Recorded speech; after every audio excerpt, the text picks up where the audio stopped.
So what's going on guys, Kids here, and welcome back to a brand new video. For today I will show you the best Elder Scrolls Online class guide in 2024. So this game in general has a bunch of fun classes to play, and we have a very unique variety to choose from. But the big question is, which classes are actually good for the specific activities that you want to do? So I've done a bunch of testing and here are the results.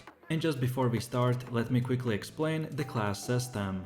In total, there are 7 classes, and each one can fulfill the role of stamina damage dealer, a magic damage dealer, a tank or a healer. Hybrid builds are also quite popular right now, and the role you can play with each class depends on the allocation of your attribute points and the skills you choose. Going all magic or stamina is the best option for damage dealers and healers, while tanks can benefit from a mixed setup. So with all of this said, let's get right into it. So then moving over to the first class, which is the Arcanist. The Arcanist is a flexible class, with its own unique feature, the crack system. Specific Arcanist skills will generate the cracks, while others can consume it to strengthen their effects. Utilizing the cracks is vital for an effective Arcanist build, but also makes the class dependent on the system. Several strong Arcanist skills use your primary resource, which makes them great for both stamina or magic-based builds. This class relies a lot on magic-based abilities, and can make strong damage dealers in every setup. The Arcanist can also shine as a support class, thanks to its many buffs and debuffs. Tank and healer Arcanists have also several tools to assist their group, and can be an asset in harder content. If you enjoy magic-based damage in ESO, then the Arcanist is one of the best classes to pick. Their crack system is great for creating strong damage combinations, but also makes the class dependent on it. So our main gameplay will revolve around generating cracks to consume and deal more damage or get additional effects. Overall, the Arcanist pros are that he has skills that uses the primary resource. We can do great combos thanks to the crack system. We have very strong magic damage, and if we want to go as a support, then we have good buffs and debuffs. And then the cons are that Arcanist is very dependent on the crack generation, and in the endgame builds, he will run into magic sustain issues. So then for the second class, we have the Sorcerer. This is the class of lightning, shock AoE damage and Diadric pets. Sorcerers make great magic and strong stamina damage dealers. They can deal shock damage and have the ability to summon pets to do their bidding. Sorcerers can play with or without pets, and in general are easy to learn. When using their pets, the magic sorcerer can be very beginner friendly, and I would say that he is one of the easiest classes to start with. Magic sorcerers are great for solo PvE gameplay as well, but then stamina sorcerers are slightly more difficult to master and rely too much on weapon abilities, but they can be very strong as well. They are powerful as DPS characters and very good in support roles, so a tank or a healer, thanks to the Vibrant Shroud and Diadric Refugee skills. The only drawback for the Sorcerer class has it that it relies a lot on its shields to survive harder content. This affects magic sorcerers more, and of course depends on your level of expertise. So then overall, the Sorcerer's pros are that he is beginner friendly, you can summon pets permanently to help you in combat. Then as well we have strong shock AoE damage. This class in endgame has strong damage potential in both PvE and PvP. This class as well is powerful for solo players. And then finally, he can be even good in support roles. And then for cons, I only have one, which is that Sorcerer will need shields to survive harder content, so he's a bit more squishier than the other classes. So then for the next one we have the Nightblade. This is the class of stealth and shadows. Nightblade is the rogue/assassin type of character. He's the only class with an ability to cloak in game. Nightblades make great magic and stamina damage dealers, as well as decent tanks and healers, although he's one of the hardest classes to learn and the least beginner friendly. But with that said, playing a Nightblade can be very rewarding for experienced players. Thanks to their stealth capabilities, they're also perfect for gank, aka surprise attack PvP builds. This is a popular class because of their stealth and roguelike elements. Their arsenal excels in attacking and executing single targets. So if you're into stealth PvP, then the Nightblade class is the best option for you. Thanks to the shadowy disguise, you can stay hidden and strike at the right moment. Overall, the Nightblade pros are that he has good stealth skills that can easily run into or escape fights. Then as well, this class is great for solo gameplay. We get to use hard-hitting single target abilities and executes. And then finally, Nightblades have the strongest ganking PvP builds in the game. And then the cons are that they are hard to master, so not beginner friendly. Then as well, they rely on proc skills / light attacks weaving a lot. Then you have to use stealth to survive in PvP, and lastly, by using this class, you're mainly limited to only PvP content. So then for the next class we have the Dragonknight. This is the class of fire, poison and earth.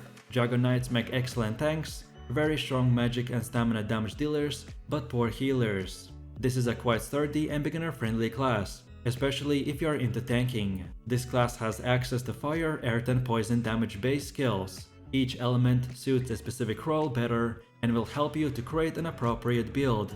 In general, fire goes with magic damage dealers, poison for stamina damage dealers and earth for tanking. This class can also be a great choice for damage over time abilities. The Magic Dragonknight is the closest to a pure fire damage in ESO, but as I've said, this class doesn't make a good healer, because they simply lack the appropriate skills to perform well in that role. Their skills are quite resource consuming, as well as they have to cast their ultimate often to restore resources, which by itself is not a big problem, but still you will have to take this aspect of the class into consideration when creating your character. Finally, both melee based or magic Dragoknights perform better when they are in melee range from their target, which might be a problem if you wish to play as a ranged magic DK. So overall, the Dragonknight pros are that they make excellent tanks, they can be strong magic and stamina damage dealers for both PvE and PvP. Then as well, this class is sturdy and beginner friendly. You get a big variety of spells to choose from, they're good for damage over time based builds, and then lastly they are as well great for solo PvP gameplay, thanks to the fire, poison and earth skills. So then for the fifth class we have the Templar. This is the class of light and healing. Templars make excellent healers, strong magic and stamina damage dealers, but mediocre tanks. The Templar has access to mostly magic based spells and several support skills to assist you and your group. This is a very good class for solo PvE gameplay and quite beginner friendly, especially if you're into healing. Even though Templar is not the best class for tanking, it is still the closest to a paladin-like class in ESO, thanks to all of its healing and support spells. Both stamina and magic damage dealers rely too much on puncturing strikes and its morphs for damage. Like the Arcanist, Templars deal magic damage as well and offer several strong AoE skills for damage or support. Overall, the Templar pros are that they are excellent healers, they can do decent magic and stamina damage. Then as well, they have a lot of magic based damage and support spells. They are the best for AoE based builds. As I've mentioned, this is the only class that you can create a self-healing paladin build. And finally, this class is great for solo gameplay. But then on the other hand, for cons, the Templars are very mediocre tanks, and they depend too much on one offensive skill, called the puncturing strike, that pretty much every single build has to use. So then for one of the last classes we have the Warden. This is the class of nature and ice. Wardens make decent stamina and magic damage dealers, as well as tanks and healers. This is an easy class to learn, with access to several helpful heals, buffs and debuffs. This class's frost based abilities can help you to create fun Frost Warden mage and a frost tank build. Wardens will need a frost staff to achieve the best damage, so overall he's a good class for every role in PvE or PvP gameplay.